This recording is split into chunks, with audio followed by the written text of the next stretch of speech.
तो चुनाव पंडित रामकृपाल जी, कर्नाटक चुनाव को लेकर आपकी भविष्यवाणी क्या है? रामकृपाल जी तो चुनाव आचार्य हैं। चुनाव आचार्य। देखिए, सभी मित्रों को मेरा नमस्कार। मैं इतना एक भविष्य की जगह मैं उसको कहूंगा कि हमारी वर्तमान वाणी है, यानी आज तक की स्थितियों को देखते हुए मैंने जो कुछ कहा है। मेरा यह मानना है कि पिछली बार जो हुआ था, जिस तरह से कर्नाटक में जो नतीजे आते हैं, सरकार उस नतीजों से नहीं बनती है। नतीजों के जो परिणाम आते हैं उसके बाद जो समीकरण बनते हैं उससे बनती है। देखा होगा पिछली बार भी दो सरकारें, पहले शुरू में कांग्रेस और जेडीएस की सरकार, फिर बाद में बीजेपी आती है। तो देखिए, अभी तक की स्थिति देख के मुझको लग रहा है कि कर्नाटक में शायद उतना आसान नहीं है किसी पार्टी को 113 सीटें तक पहुंचने का, जो अभी तक मेरे सामने दृश्य है उसमें।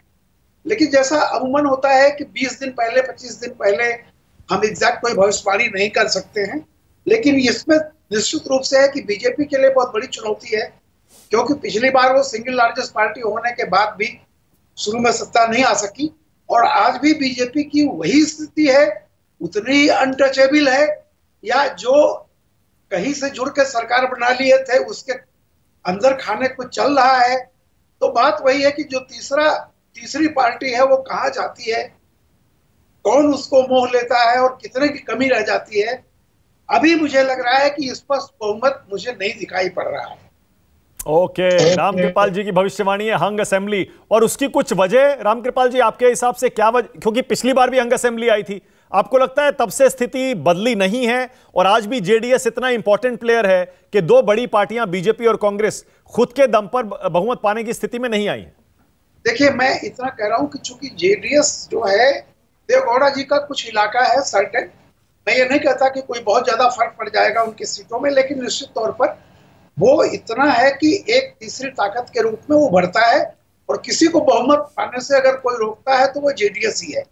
दूसरी बात ये रही कांग्रेस के लिए, तो अगर आप पूरे देश को देख लें तो कांग्रेस को जो थोड़ी बहुत उम्मीद है एक बड़े स्टेट से, वैसे तो हिमाचल में भी कांग्रेस आ गई, वो अलग बात है, लेकिन जो एक बड़ी स्टेट से उम्मीद है कांग्रेस की, और जहां कांग्रेस कंपैरेटिवली मजबूत है वो कर्नाटक है। ये अलग बात है कि उनके बीच में भी शिवकुमार और सिद्धारमैया की जो फाइट है, अलग अलग फैक्शन है बीजेपी में, जैसा आपने बताया कि तमाम लोग जा रहे हैं। लेकिन एक बात ध्यान रखिएगा, कई बार ये जो जाते लोग हैं ना, ये असेट नहीं लायबिलिटी होते हैं। आशुतोष जी को अच्छी तरह से याद है 2012 में जब बीजेपी से केशुभाई पटेल गए थे, तो सारे तमाम पंडित कह रहे थे कि ये डबल फिगर में ही बीजेपी रहेगी और बीजेपी का स्पष्ट बहुमत नहीं आएगा, लेकिन अल्टीमेटली केशुभाई पटेल लायबिलिटी साबित हुए और बीजेपी को पूरा क्लियर बहुमत मिला।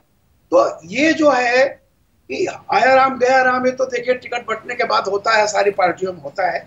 लेकिन जैसा मैंने कहा कि बहुत सिचुएशन फ्लूइड है, अभी हम 20 दिन 25 दिन पहले कुछ नहीं कर सकते हैं। मुझे लग रहा है कि अभी स्पष्ट बहुमत की तरफ कोई भी पार्टी गारंटी के साथ नहीं कर सकती कि वो 113 पा रही है। ठीक है, और आपके हिसाब से सबसे बड़ी पार्टी कौन बनेगी? पिछली बार बीजेपी थी, इस बार क्या लग रहा है? इस बार भी मुझे लगता है कि बीजेपी ही रहे। देखिए, बीजेपी का है ये क्योंकि पिछली बार भी जनता ने बीजेपी को एक तरह से मैंडेट दिया था। अब ठीक है, चूंकि बीजेपी अनटचेबल थी, लेकिन जो मैं कह रहा हूं कि क्या अभी भी बीजेपी अनटचेबल है कि नहीं है? अंदर खाने जो संकेत आ रहे हैं कि ऐसा नहीं है, बीजेपी अब उस तरह की अनटचेबल पार्टी कर्नाटक में नहीं हो सकती। नहीं, क्योंकि देखिए रामकृपाल जी, नहीं देखिए, मुझे ऐसा लगता है पिछली बार याद करिए, कांग्रेस पार्टी झुक गई थी और जेडीएस के साथ समझौता कर लिया था। फिर देखिए सीएम कौन बनेगा, इस पर भी तो बात आ जाएगी ना। जेडीएस कहेगी कुमारस्वामी हम सीएम बनेंगे, क्या बीजेपी वो डिस्काउंट या उस तरह से झुकने को तैयार हो जाएगी जेडीएस के साथ? ये भी तो स्थिति है। उत्तर प्रदेश में तो हो ही चुकी है, कई बार कर चुके हैं, कभी कभी पिछले प्रयोग भी दोहराए जाते हैं, ये अलग की बात है। मैं कह रहा हूं सवाल इस बात का है कि कितनों की कमी पड़ती है, और जो तीसरी पार्टी है वो कितनी मजबूत है। पिछली बार जितनी मजबूत थी, निश्चित तौर पर क्या उतनी ही मजबूत रहेगी, क्या उससे कमजोर होती है, डिपेंड करे बहुत सारी चीज। ओके।